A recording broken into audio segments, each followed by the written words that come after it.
ચલો આગળનો દાખલો છે એમાં આજે આગળનો દાખલો જે છે અહીંયા નુકસાન જ્યાં જ્યાં લખ્યું એ બધી જગ્યાએ જે છે નફો આવશે નુકસાનની જગ્યાએ દરેક જગ્યાએ શું આવશે નફો આવશે અહીંયા પ્રિન્ટિંગ મિસ્ટેક છે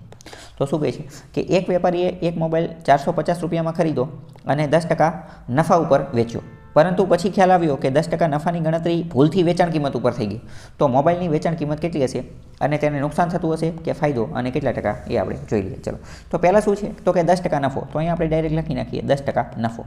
વત્તા એટલે કે પ્રોફિટ તો 10% એટલે શું થાય તો કે 1/10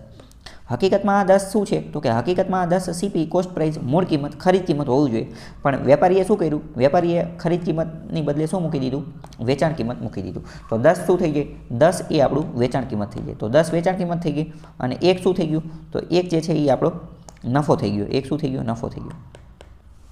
10માં વેચું અને 1નો નફો થતો હોય તો સીપી કોસ્ટ પ્રાઇસ મૂળ કિંમત ખરીદ કિંમત કેટલાની થતી હોય તો આપણે આમાં ઊંધું ચાલવું પડશે તો 10માંથી 1 બાદ કરવા પડશે તો કે 9માં લીધું હશે ને તો હવે તાળો મેળવીએ તો થોડો ખ્યાલ આવે 9માં લઈ અને 10માં વેચું તો કે 9માં લઈને 10માં વેચે તો શું થાય તો કે 9માં લઈ અને 10માં વેચે તો 1નો નફો થાય તો અહીંયા 1નો નફો થાય છે એટલે આપણને ખ્યાલ આવી જાય બરાબર મતલબ કે આ ગણતરી સાચી છે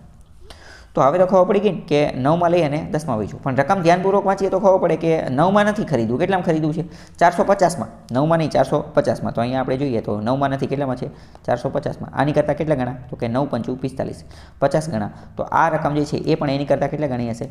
50 ગણી હશે તો હકીકતમાં એની કિંમત કેટલી હશે 500 હકીકતમાં એની વેચાણ કિંમત કેટલી હશે ઓરિજિનલમાં 500 તો અહીંયા પણ જો જવાબ 500 જ આવે છે હવે માની લો કે આપણે જોવું હોય કે કેટલા ટકા હવે આપણે ટકા જોઈએ બરાબર તો શું થાય કે 450માં લઈ અને 500માં વેચો 450માં લઈને 500માં વેચો 450માં લઈ અને 500માં વેચે તો શું થાય તો કે લોસ એટલે કે ખોટ થાય કેટલાની ખોટ થાય તો કે 50 રૂપિયાની હવે જો સોરી તો ફાયદો થાય કેટલાનો ફાયદો થાય તો કે 50 રૂપિયાનો ફાયદો થાય ને પ્રોફિટ થાય કેટલાનો 50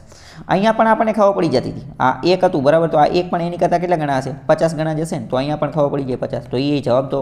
આની ઉપરથી ગણો કે અહીંયા ગણો બધામાં સરખો મળી જાય કેમ કારણ કે રેશિયો અને પર્સન્ટેજનો એનો ખેલ જે છે મેજિક જે છે એટલે તો આપણે પહેલાં લેક્ચરમાં કીધું હતું કે આ બધું મેજિક છે તો હકીકતમાં શું થાય તો કે 50નો ફાયદો થશે તો 50નો ફાયદો કોની ઉપર તો કે મૂળ કિંમત ઉપર મૂળ કિંમત કેટલી છે તો કે 450 ઉપર 50નો ફાયદો ગુણ્યા 100 અને આ ટકા આ બધું ગયું બરાબર 9 × 5 1/9 1/9 એટલે 11 1 9 બરાબર ચાલો પહેલાં આપણે સમજી ચૂક્યા છીએ એ તમે જોઈ લેજો